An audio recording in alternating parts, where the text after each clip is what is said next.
সুজানগরের দুলাই ইউনিয়নে বিএনপির উদ্যোগে শহীদ রাষ্ট্রপতি জিয়াউর রহমানের ৪৫তম শাহাদত বার্ষিকী উপলক্ষে আলোচনা সভা ও দোয়া মাহফিল অনুষ্ঠিত হয়েছে।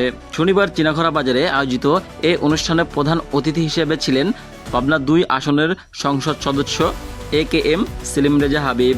অনুষ্ঠানে সভাপতিত্ব করেন দুলাই ইউনিয়ন বিএনপির সাবেক সভাপতি হাবিবুর রহমান মাস্টার।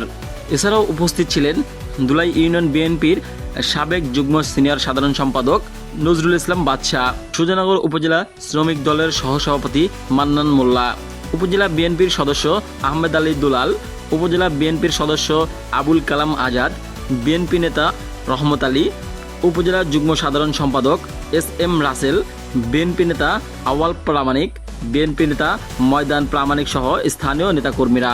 এ সময় আরও উপস্থিত ছিলেন বিএনপি ও অঙ্গ সহযোগী সংগঠনের নেতাকর্মীরা। অনুষ্ঠানটি সঞ্চালনা করেন সাইদুল ইসলাম। বক্তারা শহীদ রাষ্ট্রপতি জিয়াউর রহমানের কর্মময় জীবন, দেশপ্রেম ও গণতন্ত্র প্রতিষ্ঠায় তার অবদানের কথা তুলে ধরেন। পরে তার আত্মার মাগফিরাত কামনায় বিশেষ দোয়া ও মোনাজাত করা হয়।